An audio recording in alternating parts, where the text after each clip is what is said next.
We're living in a parallel universe. Oh, the car just went by. One in which fears are eased and disabilities diagnosed and treated through a computer-generated environment. Wow. This is cool. A patient's dream. It's virtual reality. Anywhere I look, I'm actually panoramically seeing something different. Technology and medicine are merging in new ways to help many become virtually healed.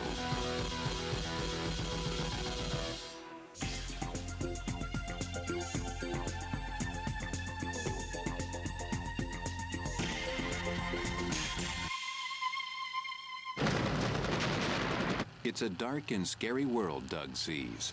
To my left, I could hear or see choppers coming. And they'd come in, and I could look up, and I'd see them fly over.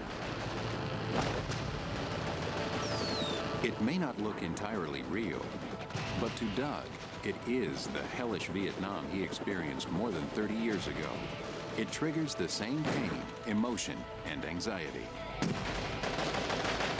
You will relive it. Now, I'm in a little room, and there's air conditioning, and I'm sweating. Because when I was in Nam, it was 110 degrees. It was hot.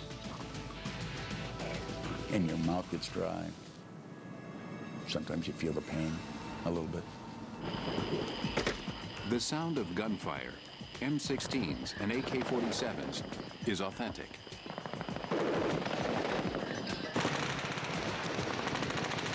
So are the sloshing noises Doug makes as he trudges through a marsh.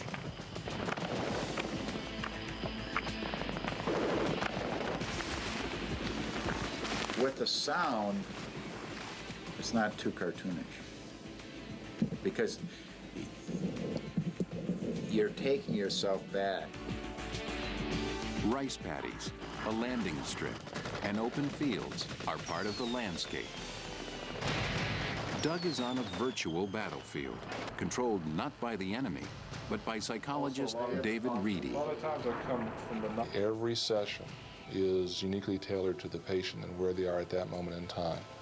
I never do anything in virtual reality without the patient's permission first, and we talk about it beforehand. If the patient starts to become overwhelmed, then I back off the stimuli. I may lower the volume, I may turn off the effect, I may stop it. I honestly think that if I hadn't done the virtual reality, I probably ended up in the hospital. Virtual reality forced Doug to confront the feelings he had run from for decades. Feelings that clouded relationships and darkened his view of the world.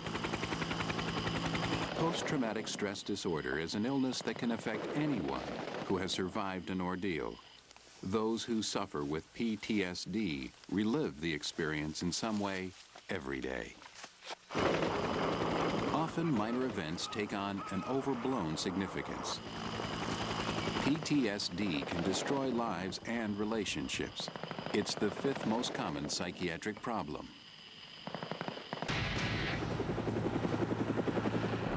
Virtual Vietnam is an example.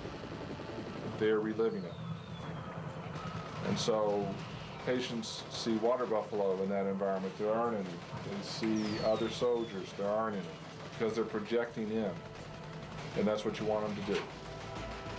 When you're seeing what you're seeing, and I have a joystick, I can make myself go forward, backwards. Anywhere I look, I'm actually panoramically seeing something different. When I start moving around, what I generally do, I hear gunfire. When I heard the gunfire, I went for protection towards the gunfire to a certain degree, but then with the protection of the tree. Doug was seriously injured when the truck he was in was blown up 20 days after he arrived in Vietnam as a Green Army draftee. His leg was pinned in the wreckage and crushed. I hit the landmines, and then I was shot in the foot. I don't know when, but basically the whole truck was caved in, and for all practical purposes, I said I'm dead. Doug's physical injuries healed, but the war left psychological wounds that led to excessive drinking and constant irritability.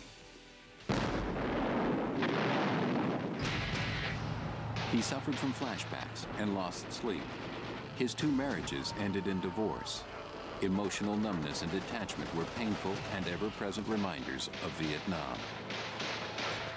Whether it's a little injury or a big injury didn't really make a difference, but you saw the problems and the physical damage that's done by war. Doug and fellow vets Claude and Donald are part of a research study at Atlanta's Veterans Administration Hospital.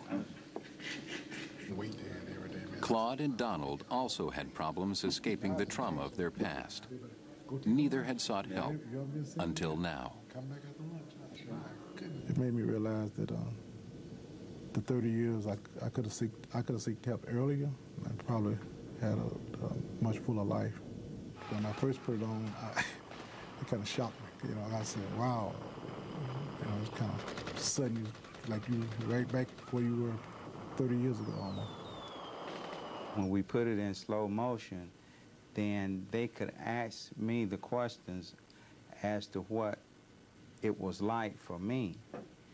So that's what gave me a clearer picture as to where I fitted into it. Vets experience Vietnam almost the way it was when they were there.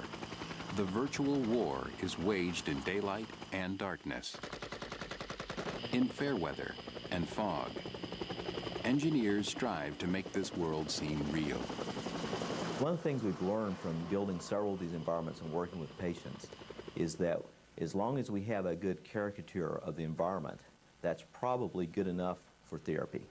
So it's important not to have anything obviously wrong. One time we had the helicopter, so it came in for a landing at the wrong angle, and everyone noticed that. Hobby Tower, long easy, 316 Delta Bravo, flight at 25 landing.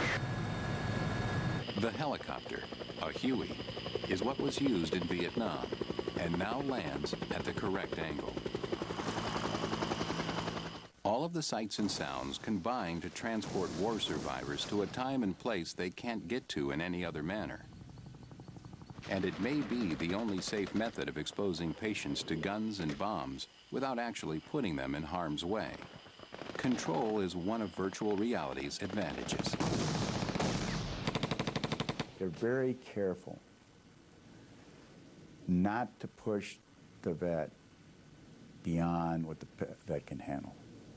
I think some therapists are afraid of exposure therapy because they're afraid the patient will get too upset. But getting upset and dealing with the traumatic experience is sometimes part of the healing process. The key is to do it right. You basically take yourself right back to that time and place that you were in now. Reedy is convinced that virtual reality, in combination with group or one-on-one psychotherapy, really works. We measure before treatment, immediately after treatment, and 3 months and 6 months later.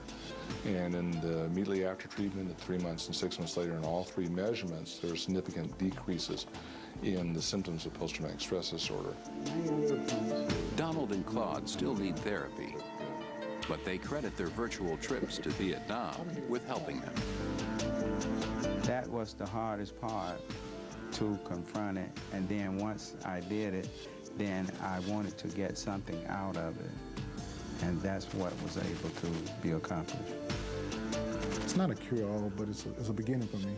And I realized I got more work to do. But now I'm started, and I see the results can be positive.